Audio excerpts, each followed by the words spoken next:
बिस्मिल्लाहिर्रहमानिर्रहीम। मैं हूं मखदूम इमरान और ये है स्काई 14 न्यूज़। तो आज आपके लिए डिफरेंट न्यूज़ है हमारे पास और मिसलिनियस न्यूज़। तो पहली न्यूज़ है जी, अमेरिका का जो बैरी फ्लीट है, बहुत बड़ा ह्यूज हैवी भारी भरकम बैरी फ्लीट इब्राहिम लिंकन, तो वो बिल्कुल ही गल्फ के करीब पहुंचने वाला है जो अब तक की इतलात आ रही हैं।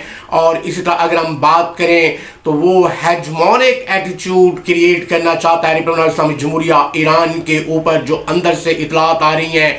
तो ये हमेशा अमेरिकन ऐसे ही करते हैं कि बिल्कुल अपना बैरी बेड़ा ला खड़ा करते हैं और प्रेशर क्रिएट करते हैं। तो इस पर भी हम बात करेंगे। और इसी तरह दूसरी बड़ी खबर है जी, बहुत बड़ी न्यूज़ है कि ईरान ने बहुत बड़ा माइलस्टोन अचीव कर लिया है, अपना air fighter jet 5th generation जिसका नाम है कहर 313। तो ये बदर वाली तादाद है 313, कहर 313। What a beautiful improvisation republic Islamic जमहूरिया ईरान। और ये त्यारा बना डाला 5th जनरेशन, या टर्की बना रहा है कान 5th जनरेशन। अभी तक उसने कोई जंग नहीं लड़ी कान ने। और इसी तरह अगर हम बात करें तो प्रोमिनेंट नहीं हुआ, या चाइना ने बनाए हैं 5th जनरेशन, और इसी तरह या यूनाइटेड स्टेट्स ऑफ अमेरिका ने, या रिपब्लिक ऑफ इस्लामिक जमहूरिया Iran. What a strategy, beautiful improvisation, या सैयद आयतुल्लाह रूहुल्लाह खामनाई। तो उभर कर आए बहुत बड़े सुप्रीम लीडर। और मैंने कहा था पहले कि ईरान एक एक करके चीज़ दिखाता है और इसी तरह प्रोमिनेंट करता है। तो मुबारक हो मुस्लिम उम्मा को, पूरी मुस्लिम मोमिनीन वर्ल्ड को, दुनिया को, कि बिल्कुल ही ईरान ने बना लिया है 5th जनरेशन अपना त्यारा जिसका नाम है कहर 313। ये बिल्कुल ही ये बगैर पायलट के भी चलता है और इसी तरह रिमोट कंट्रोल है, कंट्रोल रूम से इसे कंट्रोल करके उड़ाया जा सकता है। और इसी तरह ये अपने हदफ को निशाना बनाता है। और इसी तरह अगर हम बात करें तो ये 6 मिसाइल अपने साथ लेके जा सकता है और any sort of war head. और इसी तरह इसको पायलट भी चला सकता है। और इसी तरह बहुत बड़ी ये माइलस्टोन अचीव किया है रिपब्लिक इस्लामिक जमहूरिया ईरान ने, कि बगैर पायलट के बिल्कुल ये फाइटर जेट और ये कमाल की इम्प्रोवाइजेशन किया रिपब्लिक इस्लामिक जमहूरिया ईरान ने कहर 313। तो इस पर भी हम बात करेंगे। और इसी तरह अगर हम बात करें तो इंटेलेक्चुअल की मीटिंग हुई है अल हमरा हॉल लाहौर में, और वहाँ पे बहुत सारे इंटेलेक्चुअलों ने हिस्सा लिया। और इसी तरह वहाँ पे जाके डिस्कशंस की होने चाहिए इंटेलेक्चुअल, और उसमें बीबी हिना रबानी खैर साहबा ने भी बिल्कुल शिरकत की। और इसी तरह अगर हम बात करें नजम सेठी और डिफरेंट और भी सारे इंटेलेक्चुअल।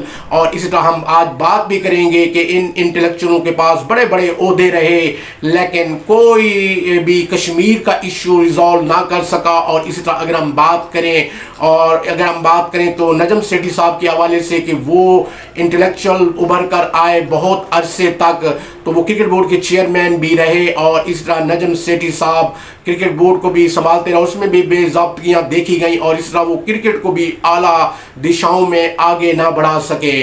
तो इन इंटेलेक्चुअल्स पे भी हम बात करेंगे। और अल हमरा हॉल लाहौर में इन इंटेलेक्चुअल्स का बिल्कुल ही एक सेमिनार मुनक़िद किया गया और बाहर के ममालिक के भी मंदोबीन उसमें शामिल थे।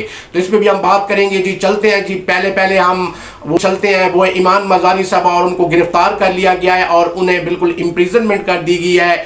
और इसी तरह वो 15 साल से 17 साल की दोनों मियाँ बीवी को, और तो उनको इम्प्रिजनमेंट हुई है दोनों को। और डेमोन्स्ट्रेशंस भी हो रही हैं वकला की जानिब से और इस गैर आईनी इक़्तिदाम के हवाले से कि freedom of speech, freedom of writing, freedom of thought. तो उस पे वो बात कर रहे थे कि ईमान मज़ारी साहबा को और उसके हस्बैंड हादी को क्यों इम्प्रिजन किया गया है। और इसी तरह अगर हम बात करें तो ये रियासती जबर है और ये सारी चीज़ें, तो इस पे भी आज हम डिस्कशन करेंगे इस वीलॉग में। तो लेट्स सी जी, हम चलते हैं जी पहली न्यूज़ पे। तो वो है इब्राहिम लिंकन की, कि वो फ्लीट बहुत भारी भरकम इब्राहिम लिंकन फ्लीट है और वो पहुंच चुका है गल्फ के करीब जो अब तक की इतलात आ रही हैं। اور اسی طرح جو بریکنگ نیوز آ رہی ہیں مختلف ویب سائٹس اور چینل سے تو وہ قریب پہنچنے والا. اور امریکہ ہمیشہ ایسا کرتا ہے کہ اپنے اپوننٹ کے اوپر ہیجمونک ایٹیچیوڈ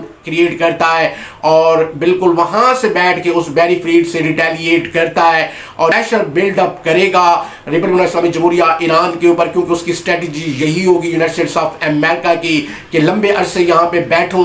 اور وہ ہمیشہ سے ایسے ہی کرتا ہے کہ لمبے عرصے تک وہاں پہ بیٹھنے کی کوشش کرتا ہے اپنے بیری فلیٹ ابراہیم لنکن سے, اور اس طرح ان کا جارج واشنگٹن بھی ہے اگر ہم بات کریں وہ بیری فلیٹ. تو ایران بھی ریڈی ہے اور انہوں نے بالکل اندیا دے رکھا ہے کہ جس نے ہمارے پانیوں کے اندر گھسنے کی کوشش کی اور اسی طرح امپرووائزیشن کرنے کی کوشش کی تو خوب عینی ہاتھوں سے نپٹیں گے.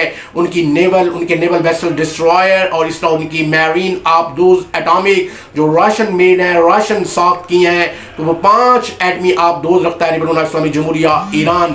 اور اسی طرح ان کی میزائل ٹیکنالوجی, اب تو ان کے پاس فائٹر جیٹ بھی آ گیا ہے اور وہ ہے قہر 313 5th جنریشن. بہت بڑا مائل سٹون اچیو کیا ہے ریپبلک اسلامی جمہوریہ ایران نے. تو لیٹس سی جی دیکھتے ہیں کہ اونٹ کس پر بیٹھتا ہے, اور ایران بالکل ہی تیار ہے ہر صورت سے نمٹنے کے لیے. اور اسی طرح انہوں نے اندیا دے رکھا ہے کہ کوئی بھی ایران کی سورینٹی, انٹیگریٹی, سالمیت کو تھریٹ پہنچائے گا تو عینی ہاتھوں سے نپٹیں گے اس سے. اور اسی طرح بہت سارے ناقدین اور اسی طرح اگر ہم بات کریں کرٹیسزم کرنے والے اور ملٹرائزیشن پہ ڈسکشن کرنے والے یہی کہہ رہے ہیں کہ یہ پھر آخری معرکہ ہی ہوگا ایران اور امریکہ اور اسرائیل کا, اور ایران غافل نہیں ہے اور انہوں نے پہلے بھی قربانیاں دی ہیں اور اب بھی قربانیوں کے لیے وہ تیار ہیں. اور اسی طرح اگر ہم بات کریں تو نبرد آزما ہو جائیں گے. اور میں آپ کو کلیئر کٹ وتیروں سے بتاتا ہوں کہ اگر ایران نے اس بیری فلیٹ کو اس جنگ میں اگر کودا امریکہ اور اسرائیل دوبارہ حملہ کرنے کے لیے اور اس بیری فلیٹ کو ہٹ کر دیا تو پورے ورلڈ میں اگر ہم بات کریں تو امریکہ ٹھوس ہو جائے گا اور اس کا مورال نیچے آ گرے گا جیسے انڈیا کا گرا ہے. اور اسی طرح ہمارے پھوپا جان field marshal of Pakistan Syed Asim Munir Gilani نے ٹھوس ہی کر ڈالا انڈیا کو, اور بڑی سفارتکاریاں ہوئیں اور بڑے باتیں ہوئیں لیکن ٹس سے مس نہ ہوا انڈیا. تو اس پہ ہنا ربانی خان صاحبہ بھی بڑی پیش رفت کرتی رہیں اور موم بتیاں جلا کے جاتی رہیں, لیکن آگے مہاراج بیٹھے ہوتے تھے, مارتے تھے وہ پھونک اور یہ موم بتیاں بجھ جاتی تھیں اور یہ انٹلیکچوئل واپس لوٹ آتے تھے. اور آج تک جو ہے نا ہم کشمیر کا مسئلہ بھی حل نہ کرا سکے, لیکن فیلڈ مارشل آف پاکستان نے ایسا ان کو جواب دیا, ریٹیلیٹ کیا, اور ان کی آرم فورسز نے اور اس طرح اگر ہم بات کریں ان کے جنرلز نے کہ 8 دنوں میں ہی ٹھوس ہو گیا اور مورال ہی نیچے آ گرا انڈیا کا جو بڑی باتیں کر رہا تھا, ہم یہ اکانومی وہ اکانومی, ہماری ملٹرائزیشن یہ وہ, اب بولنے کے ہی قابل نہیں رہا. اور اسی طرح ہمارے انٹلیکچوئل موم بتیاں جلا کے جاتے رہے, بہت کچھ کوشش کرتے رہے لیکن ڈائلاگز ہی نہ کر سکے کیونکہ اوشکشا کی کمی تھی, سمبھاوناؤں کی, کلپناؤں کی, من مریادہ کی. اور 16 سال تک بی بی جان ہنا ربانی خان صاحبہ فارن افیئرز میں رہیں اور اسی طرح موم بتیاں جلا کے جاتی رہیں اور آگے مہاراج بیٹھے ہوتے تھے اور پھونک مارتے تھے اور وہ موم بتیاں بجھ جاتی تھیں اور یہ فارن آفس کو انڈیور کرتے رہے, کھاتے رہے اور ریزلٹ 0/0. تو یہ تو تھے انٹلیکچوئل. تو اب ان باتوں کے اندشاؤں کو ذرا سمجھتے آئیے گا. اور 1947 سے لے کے آج تک کشمیر کا مسئلہ ریزالو نہ ہوا اور آخر یہ مسئلہ ریزالو کر ہی ڈالے گا وہ ہے پاکستان آرم فورسز اور ان کے جنرلز. اور اسی طرح اگر ہم بات کریں field marshal of Pakistan Syed Asim Munir Gilani CDF, تینوں سروسز چیف کے بھی چیف, 8 دن میں ہی ان کا مورال گرا ڈالا, ڈیبیکل کی طرف چلے گئے یہ اور ٹھوس ہو گیا. اور ٹرمپ بھی اب تعریفیں کر رہا ہے اور وہ لفٹ تک نہیں کراتا انڈیا کو. تو اب ان باتوں کے اندشاؤں کو ذرا سمجھتے آئیے گا. تو ہمارے انٹلیکچوئل میں وہی تھا یہ مسئلہ, یہ چمٹ جاتے ہیں جابز کو 16 سال 20 سال. اور اسی طرح اگر ہم بات کریں کہتے ہیں یہیں پہ ریٹائرمنٹ پینشن گریجویٹی ہی ملے. اور اسی طرح اگر ہم بات کریں تو رزلٹ 0/0, ٹھینگا کخ بھی نہ ہوا. اور 16 سے 20 سال تک یہ فارن افیئرز کے معاملات دیکھتی نہیں بی بی ہنا رحمانی خان صاحبہ. اور اسی طرح اب بھی اگر ہم بات کریں اسٹینڈنگ کمیٹی کی ممبر بھی, اب بھی اسٹینڈنگ کمیٹی کی ممبر بھی ہیں. اور اسی طرح اگر ہم بات کریں تو وہ ہے فارن افیئرز کی. تو یہ कुछ भी इनसे ना हुआ, 0/0 रिजल्ट। और इसी तरह वो अमन की आशा और इसी तरह अमन की भाषा, बड़ी बातें होती रहीं लेकिन कुछ भी ना कर सके और रिजल्ट 0। और आखिर फील्ड मार्शल पाकिस्तान सैयद आसिम मुनीर गिलानी और CDF और तीनों सर्विसेज चीफ के भी चीफ वो समझ गए मुदब्बराना तरीके से और उनके जनरल्स, और ऐसा इनको ठुसका डाला 8 दिन में कि अब इनकी वर्ल्ड में भी इज्जत नहीं रही इंडिया की, और मुंह छुपाने के काबिल भी नहीं रहा ये इंडिया। तो ये हमारे इंटेलेक्चुअल थे और ये थी हमारी पाक फौज। What a charismatic, prestigious all time, what a legend Pakistan arm forces है, जो सारा का सारा प्रोफेशनलिज्म है, अली वाले, मोहम्मद वाले, हसन वाले, हुसैन वाले, बीबी फातिमा वाले। और उनका सुबह सुबह का नारा भी यही है, या अल्लाह, या मोहम्मद, या अली, या हसन, या फातिमा, या हुसैन, शाह हुसैन, दीन पना, अस्त हुसैन, हक्का के बिना ला इलाहा अस्त हुसैन।